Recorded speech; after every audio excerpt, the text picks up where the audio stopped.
Good day, everybody. Tom Block, Keith Jones, Bob Ferrante with you. Front Row Noles meets Seminole Sidelines from the Osceola. Gentlemen, it was a restful weekend. We got to sit on the couch. Well, I did anyway. I can't speak for you two. All day Saturday, watch football, watch some good games, and kick back knowing that Florida State's actually in the conversation. And as a starting point, I can't speak for you two, but I know last year, the way the season went, I kind of tuned out the rest of the college football landscape. So it's a little more enjoyable when your team is in the hunt. So Bob, what was the best game of the day for you on Saturday as we get started? I thought that Georgia Tech Clemson game was really entertaining, especially down to the finish, the way they ran the clock out, kicked that long field goal. It's a big win for Georgia Tech. And then they can really be in position to make a run here, potentially be a college football playoff team. And now you look at the rivals for Florida State, Clemson kind of on the ropes with 2 losses, Florida with 2 losses. It's been a really wild start to the season. Even the coaching changes at UCLA and Virginia Tech now in mid-September. It's so early and already so much, I think, drama this year across college football. I can tell you that if you're a Clemson fan, you don't want to see the opponent line up for a 55-yard field goal because remember, Florida State beat Clemson one time in the closing minutes on a 55-yard field goal. I have talked with some of my buddies, and they don't like Miami, they don't like Florida, they don't like Clemson, and I've just gotten to the point, guys, where I remind everyone it's not in Florida State's best interest for Clemson to be losing and to Florida to be losing because you're going to play them, and then if you beat them, who cares? But if you lose to them and they're down, you get no benefit for that either. And so I'm trying to keep the high road. I'm trying to wish good things to Miami and Clemson in Florida until. I don't disagree with what you're saying in theory, Keith, because that's the way it always worked until 2 years ago when in practice, who knows what led to the snub, right? I mean, Florida State had a nice win over LSU and it didn't hold up. They beat Clemson. It didn't mean anything, and Clemson was decent. So who knows? But here's what I want to know, KJ, calling both of you. When you were watching the Tennessee-Georgia game and they kept showing the Tennessee kicker on the sideline for the last 15 minutes, at the moment you saw the panicked look in his face, you thought the percent chance that he was going to make that kick was A, less than 10%, B, between 11 and 30, C, 31 to 50, or D, you had a better chance that he makes it than misses it odds after watching that? Yeah, his confidence level is pretty low to me. I guess I would go with A. Yeah, but as you know, kickers are just weird. We all know that. But he comes back and he makes it literally from the same position. Now, it didn't matter because Georgia came back and scored the touchdown. But kickers are just weird, gang. Anybody's been around them know that they're just a different breed. They're different. The old timey saying, fellas, they're a different cat. They're a different cat. So your kicker was Bill Capice, KJ. Care to Correct. put a layer of context on the kickers are just weird statement? Did it start there, or this is something you've grown to appreciate since those days? Well, you got to remember, I was a kicker in high school, so it started way back then. I was the place kicker in high school because nobody else could do it, and I was terrible. I was absolutely terrible. I had to change shoes. Remember when kickers used to change shoes? I had the square-toed shoe, all that stuff, and I probably made one out of 10 field goals when I was in high school, maybe. Keith, I've known you a lot of years. I don't remember us having many conversations about you being the kicker as well. So this gives me more fodder along with punt returning to bring up in future episodes. There you go. As an aside, somebody relayed to me, and I didn't look this up to verify it, but I think Brock Glenn was maybe a high school teammate of that Tennessee kicker, and Brock was the holder for that kicker in high school. There's some kind of connection there anyway. All right, that said, enough about the Vols and the week that was. It was entertaining. Glad we got to see a couple of good football games. We didn't even mention the Texas A&M Notre Dame finish there with Notre Dame being 0-2. But Florida State, to flip it back to Front Row Noles, is 2-0. And I guess maybe the only disappointing thing about last week is because FSU didn't play, they weren't in any of the conversation anywhere. Everybody's talking about, well, these quarterbacks aren't living up to the hype. Cade Klubnik's not doing this. And instead, they're talking about all these other quarterbacks that are. And Castellanos wasn't mentioned at all, probably because he didn't play that day. and also because he wasn't really on the radar. But I thought that to put it to the Georgia Tech conversation, Georgia Tech's coach came out and really said that his guy, he doesn't think there's a player in the country that's more important to his team than Haynes King. And now we only have a 2-game sample size on Tommy Castellanos, but if the rest of the sample is going to extrapolate the way the first 2 did, I think we might be able to say the same thing about Tommy when all's said and done. What do you think? I think it goes to the importance of the quarterback position in college football right now, especially it's almost like these guys are point guards in an offense too. I mean, you look at Haynes King, unfortunately, it feels like he's going to get injured at some point because he plays with that reckless abandon. When we've watched Tommy Castellanos now through 2 games, I'm yelling slide. It's that old Christian Ponder thing. Like Christian did not slide until very, very late in his career. And you were constantly kind of saying, Christian, you got to slide, you got to protect yourself. But Tommy is so important to this team. And I think I think coaches realize the fit for quarterbacks, right? We saw that last year. The quarterback was not a fit in this offense with the skill set of wide receivers and tight ends around him, but the skill set of Tommy Castellanos in the Gus Malzahn offense with these receivers, with these running backs, it's 100% a fit. And I think for Georgia Tech, they're finding out this is the same thing. Haynes King is almost perfect. I think Brent Key, post game was like, "This is my little brother." He's just hugging him, and the love there is, "This is my little brother." There's just you really felt that. I think it was a very cool moment for them post game. And I do think the college football world will come to appreciate Tommy more, as the season progresses. And I think Tommy appreciates, I don't want to put words in his mouth, but I think what Tommy appreciates is that Florida State running game. Because when you can run the football the way FSU has the first 2 weeks, that makes the quarterback job a lot simpler, a lot simpler. Speaking of quarterbacks, we're going to speak with the quarterback of this weekend's ACC Network broadcast telecast of the Florida State-Kent State game, who will join us. And maybe this will dispel the theories that the ACC hates FSU, because the gentleman who's going to join us has 2 degrees from Florida State. So they actually did hire somebody from FSU to work in ACC Network broadcast. Let's just put that on the record. But in full disclosure, Craig Rothberg's been a good buddy of mine for a lot of years, and Keith Jones as well. I don't know that Bob has known him, but a familiar face. He's producing the broadcast this weekend. And so we're going to talk with him a little bit about what that looks like. What does the production week look like in terms of meetings, discussions with the coaches, just how the broadcast unfolds. So he'll join us next. We are just getting warmed up. Florida State back in action this week, and we'll talk more about the broadcast and the matchup with Kent State right after this on Front Row Noles.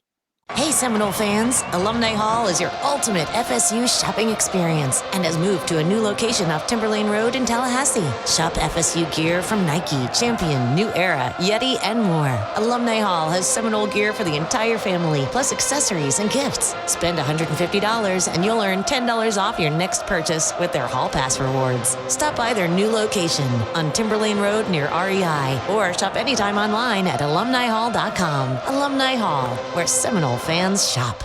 Back on Front Row Noles, Tom, KJ, and Bob with you, and it's time to open up that Earl Bacon Agency hotline, the Earl Bacon Agency, ensuring your future together. And we say hello to our guest. We already read through all of the bullets on his resume, at least the first page of them. Craig Rothberg joins us now, who will be the producer of Saturday's football telecast. And in full disclosure, as I mentioned, a 2-time FSU alum, good buddy, good friend of the program and friend of ours. How are you, Mr. Rothberg? Doing good, especially for this wonderful hour of the morning here. Yeah, he's on Central Time as we're recording. We record before the sun comes up, so without divulging too many secrets, it's damn early where he is, even earlier than here in Tallahassee. All right, so got word last week when I talked to Craig that he was going to produce this broadcast this week, and I thought one of the things that we have not really talked about that much publicly, Keith and I used to live this life when we did Primetime Noles, so we have a little bit of feel for it. And Craig, Keith, you did broadcast for the ACC for a couple of years too, so you kind of know this drill. But so you got word, I don't know, last week sometime, Craig, that you were going to broadcast this game. Like, just kind of let our listeners and viewers know what that looks like when you started looking at Florida State, Kent State stuff, and maybe starting last week, and then we'll get to what the game week actually looks like.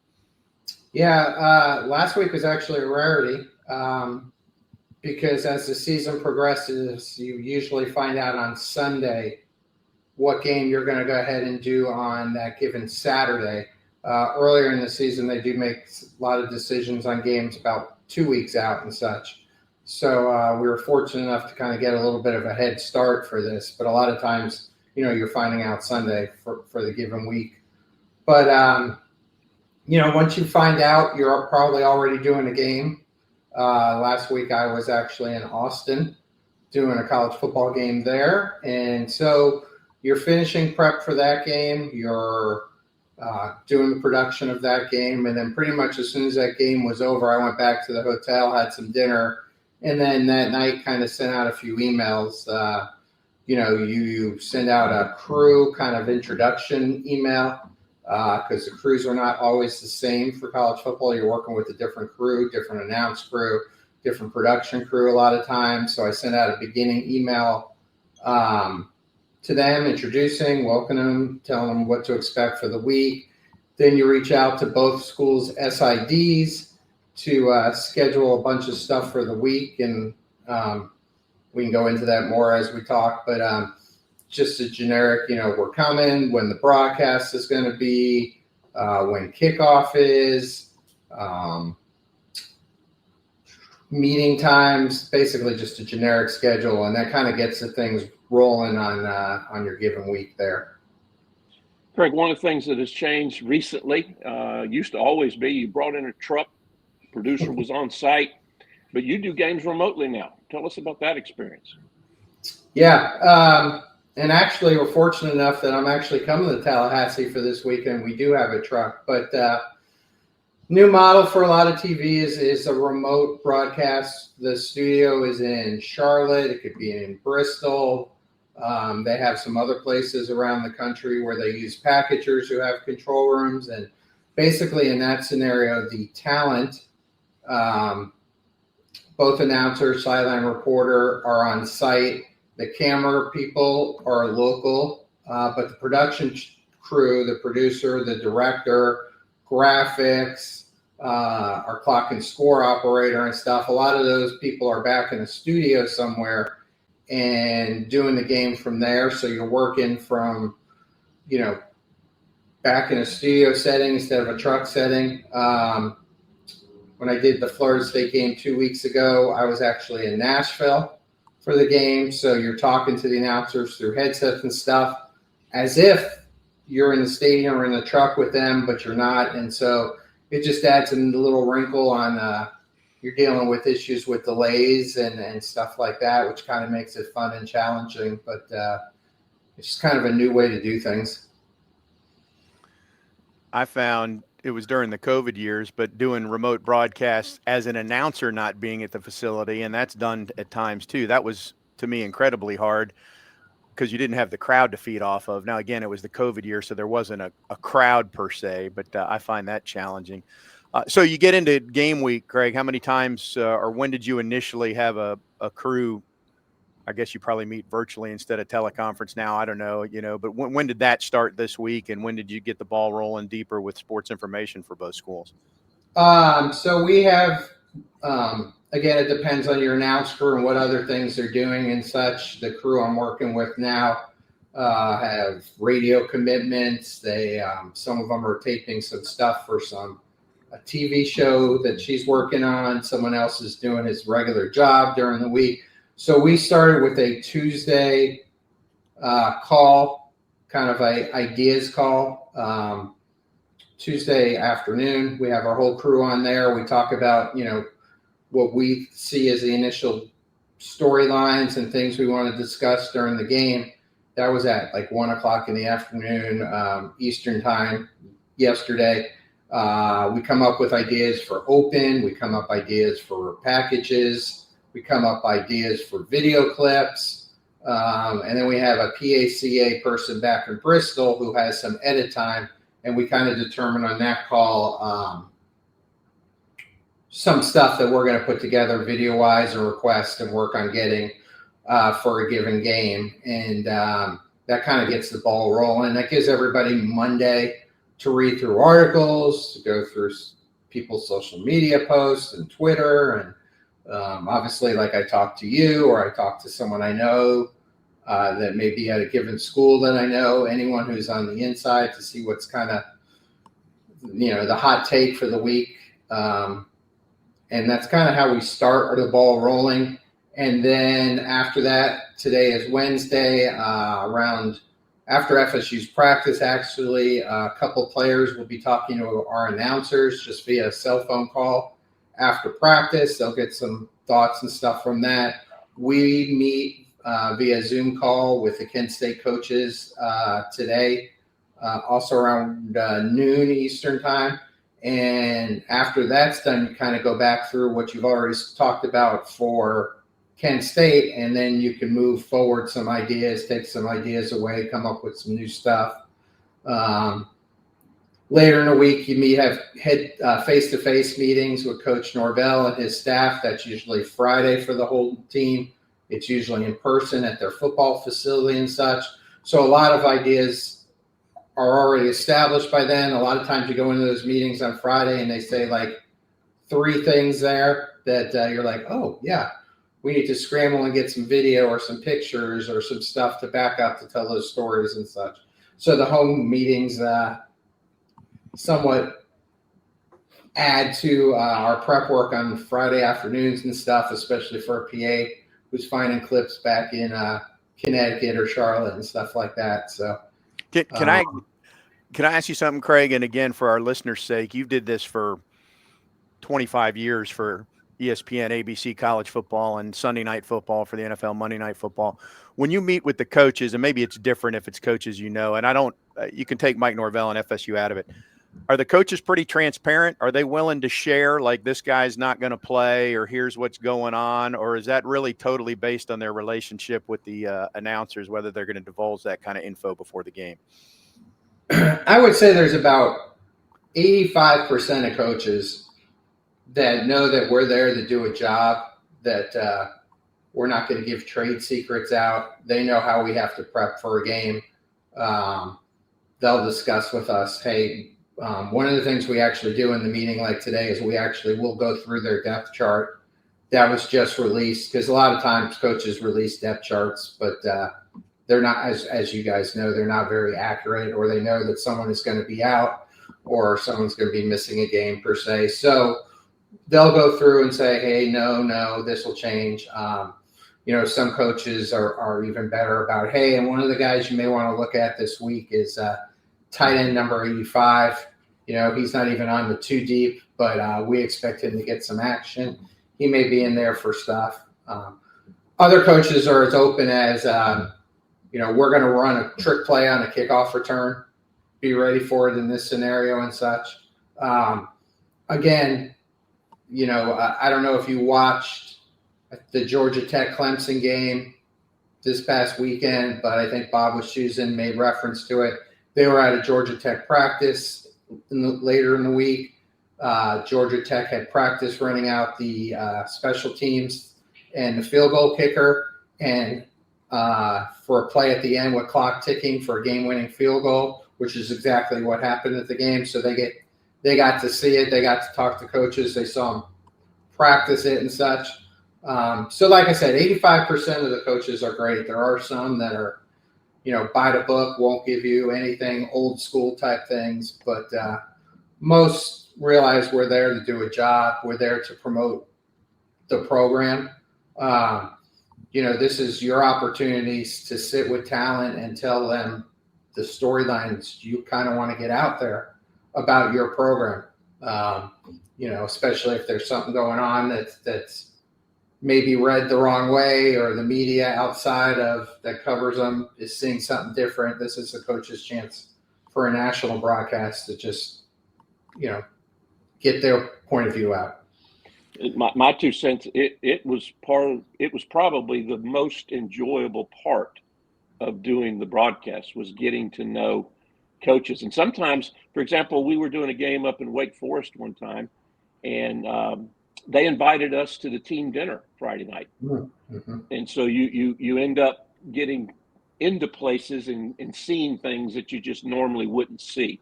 And I found them always to be accommodating. Now, I did not do a game with Bill Belichick, so I don't know how that works. You're 100% correct. And the funny part is, it's Hold, more. hold that thought, Keith. Craig. We got to take a break. We'll come back and then we'll tee up that story. We're talking with Craig Rothberg, FSU alum, but related to Kent State. He's producing this week's broadcast of the FSU football game for ACC Network. So more on Front Row Noles right after this. We are back on Front Row Noles. All right, continuing our conversation with Craig Rothberg, who's a longtime, I guess I should say Emmy Award winning over the years too. Wow, normally, Keith, it's just you, but now half of the 4 panelists here are Emmy Award winners. Bob, you and I can we'll eat at McDonald's later today and grab dinner while these two are enjoying steak. Anyway, Craig, finish the story that I cut off before the break there. No, I was saying that 100% agree with Keith. Like the coaches' meetings and such are some of the most interesting things, and you'll see a side of coaches that you may not be familiar with from not working with them and such. More so during college basketball. Football, you got to do a lot of prepping before you even get to these meetings because they're so late. But there are many times during college basketball season, for example, I'm doing a game that when we meet with the coaches on a shoot around the day before, that I may get 5 great ideas, 4 of my good ideas of stuff to talk about from the broadcast come from that meeting with the coach on that day.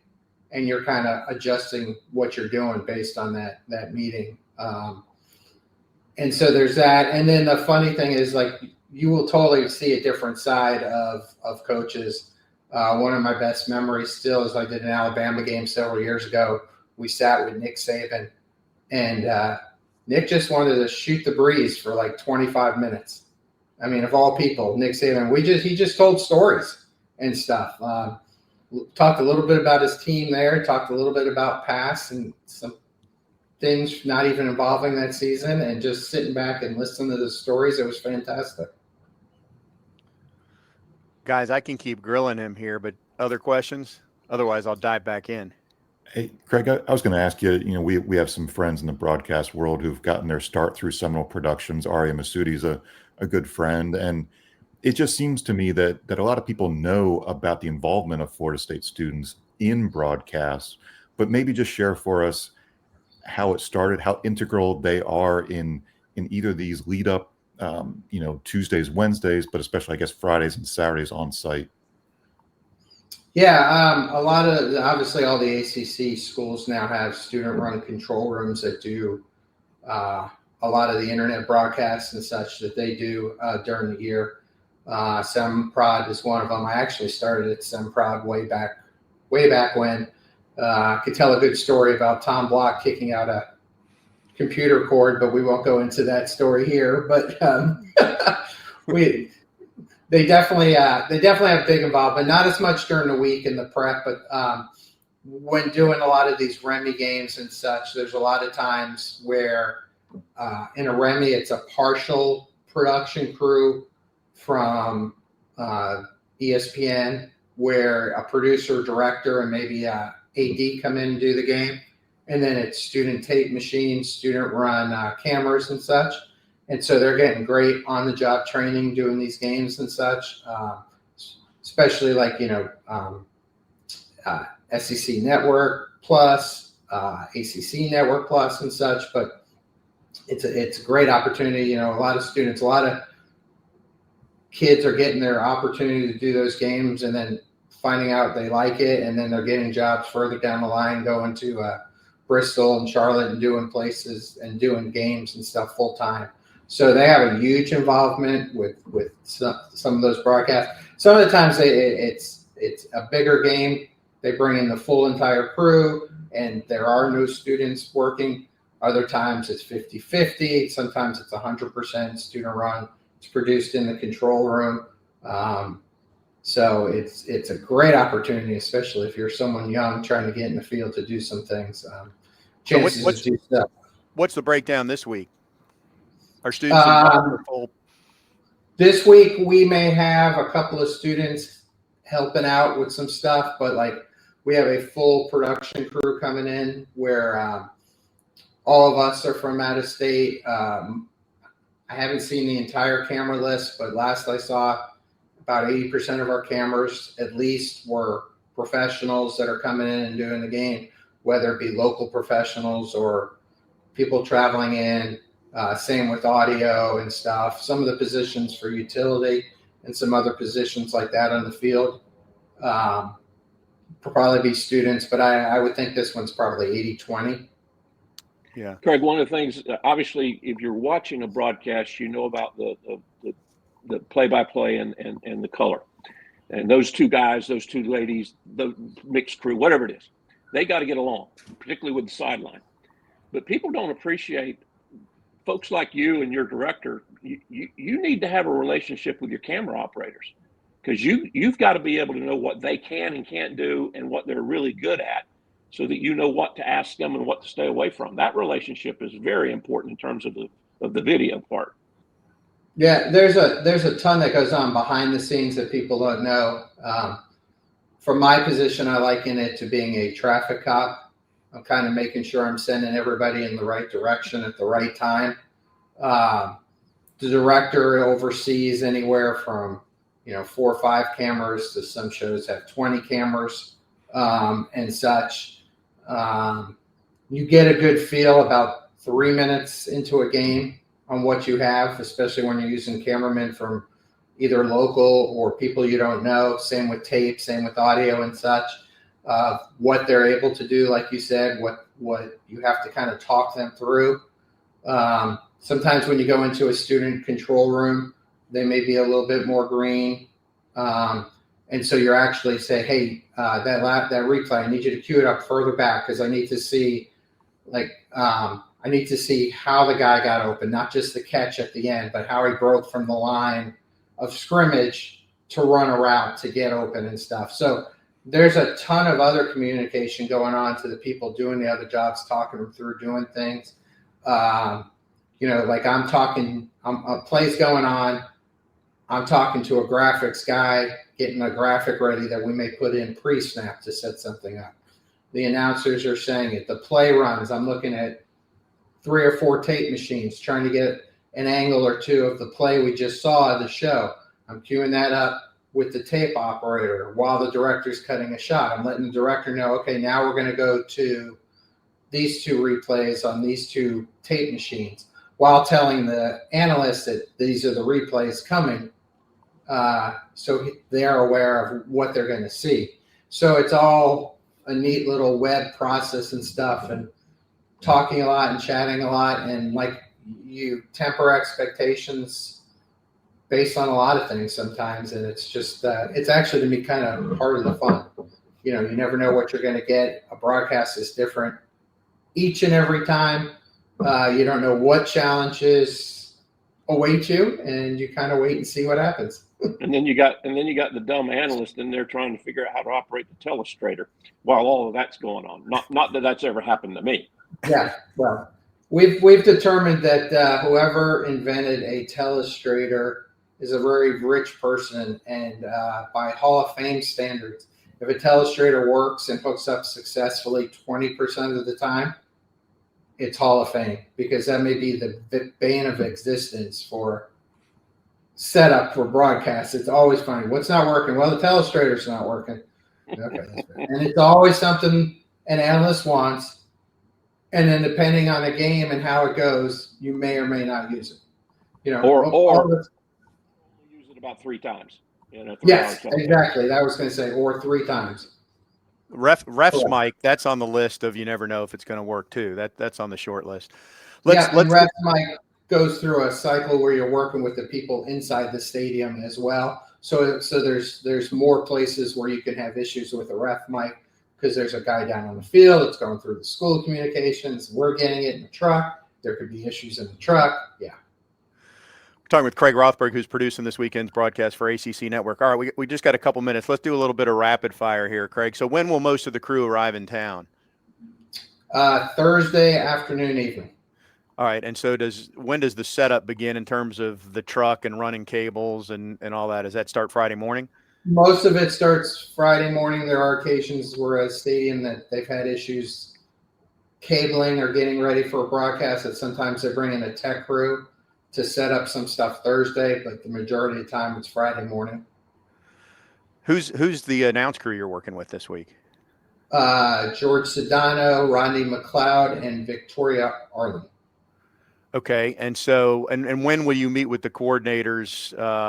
Well, I guess you meet with the home team on site, but the visiting coaches in advance, or how does that work? Do Yeah, you go to their visiting hotel? coaches are later today, about lunchtime around their schedule. Home team, I think we're meeting with FSU at their facility around 10 o'clock on Friday morning.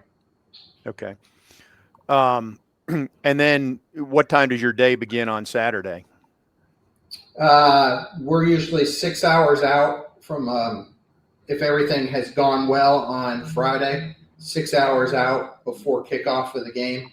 We're in the trucks going through, double checking things. A lot of times you're sending stuff the studio needs, arrivals of players, warm-ups of players on the field and such. You feed the crew, obviously, before the broadcast. So 6 hours ahead of time on game day.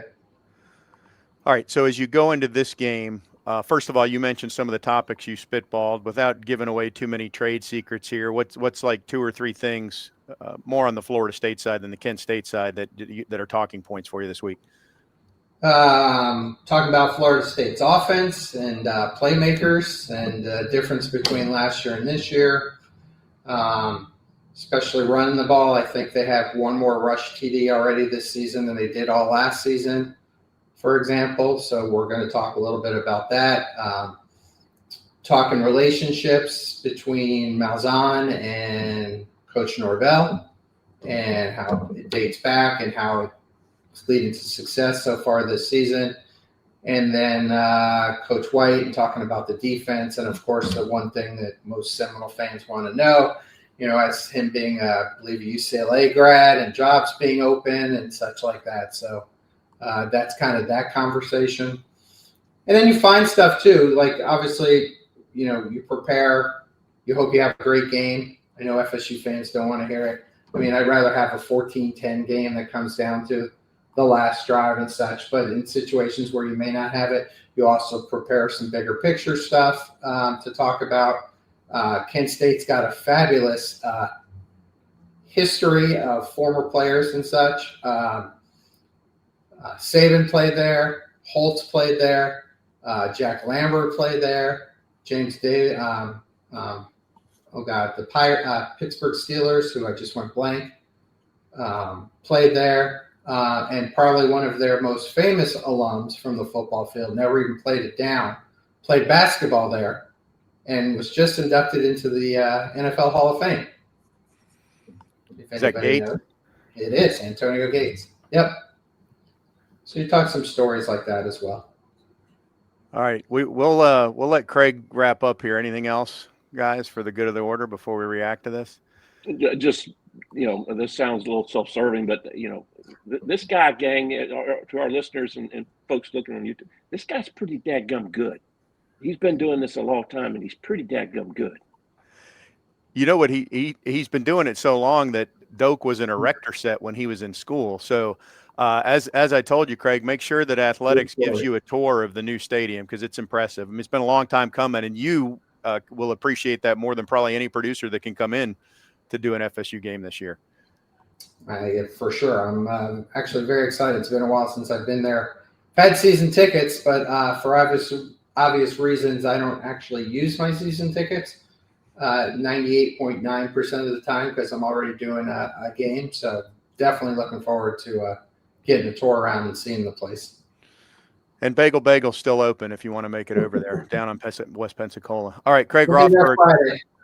Yep, Friday lunch. There you go. All right, we'll take a break. Thanks for joining us, Craig. We'll see you this weekend. There might be an adult beverage involved, and wish you a good broadcast. We'll wrap up Front Row Noles right after this. We are back on Front Row Noles, Seminole Sidelines. Appreciate you guys tuning in and have enjoyed this as we're now on the old YouTube too, Bob. Bob, you're the non-TV guy here, so I don't know. You've probably done some. Obviously, you've been around for a while, but any thoughts based on that conversation? Keith and I kind of come from that world and have known Craig for a lot of years, but interesting to see the behind the scenes of what goes into a broadcast. It's not just show up at kickoff on Saturday. I knew a lot of work was done on Friday, just from a production standpoint. I don't think I knew as much was done even going back to Sunday, Monday, Tuesday, and then these Wednesday calls and such. When he was talking about the telestrator never working, I'm thinking the McDonald's McFlurry machine that never works.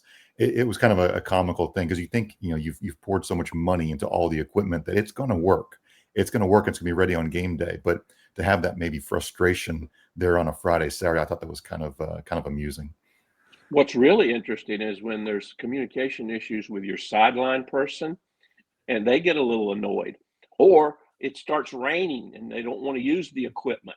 So they store it and he gets to stand down there all by himself in the rain, not doing anything. Little things like that. I've offered to trade places with you many a time, Keith, but you've always preferred the sanctuary of a dry booth over the hurricane-like conditions on the field. So, and it isn't amazing. We're in Florida, and the worst weather that I remember Tom Block having to experience was in Louisville, Kentucky. Yeah. Louisville, Boston. I'll tell you what, the Alabama game, it dumped pretty hard, but the difference was that Louisville game in particular, it did that for all 4 hours of that game, counting overtime in 2002. For the Alabama game 3 weeks ago, it did it for like 20 minutes, and then it was over.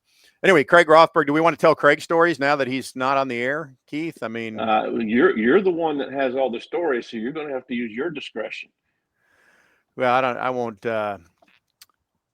I won't betray any trust or share any trade secrets there, but he did when Craig and I met, was working for Seminole Productions in the late 80s, the College of Communication at FSU. SemPro at the time was in the Diffenbaugh building.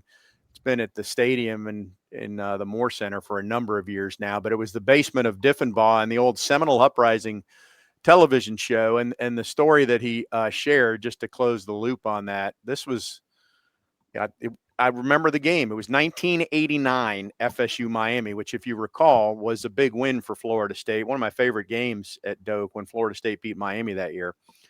That was the Dexter Carter put the flag on Bernard Clark's head right after Leroy Butler had picked off Gino Torretta to start the game. Electric night at Doak for those. That's in the conversation as the best atmosphere at Doak for me anyway. So after the game, he and I would write the script for the Seminole Uprising TV show. I don't know if you guys remember that show, but it was like an NFL film style narrative of the whole game. And we had pretty much written the script. This is early computer days. I mean, we might have had like 2 sentences left, and my foot kicked the power cord of the computer inadvertently.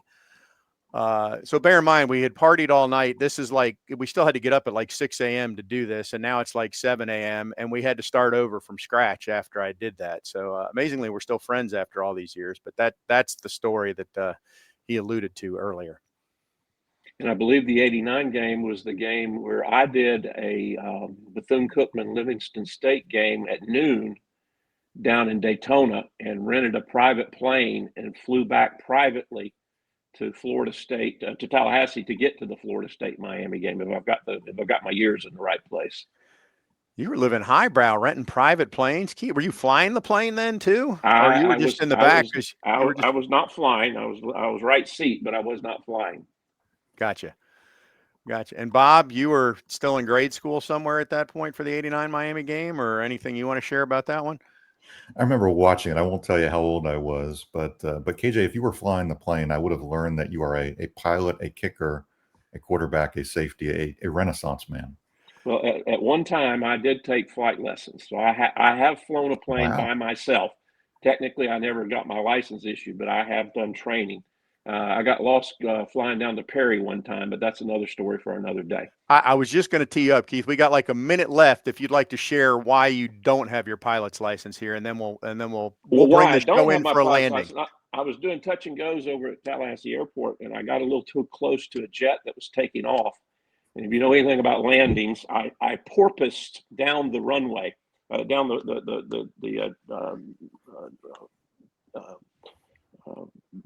name runway. I'll use runway. And when you're porpoising, you're just bouncing like a porpoise.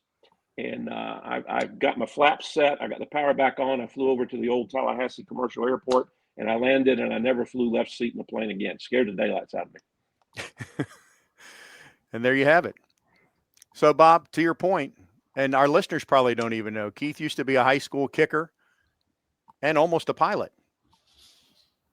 And instead just settled for being a risk management expert that dabbles in broadcasting. It's worked out all right for you, KJ. I have no complaints, but there are stories. I think there's a connection there between the risk management expertise and walking away from the plane and going into teaching at FSU. By the Yeah, way, one of the risk management techniques you can use is this thing called avoidance. yeah, And so not just avoided. mitigation, but avoidance. Yeah, avoidance. I practiced avoidance. All right, folks. Thanks for bearing with us today. We appreciate Craig Rothberg for joining us, and we do this each and every week. Keith and I will be back on Sunday to recap the Kent State game. Enjoy the festivities this weekend. It's family weekend. Thanks as always for tuning in to Front Row Noles, Seminole Sidelines. For Keith and Bob, I'm Tom, and we'll talk to you next week right here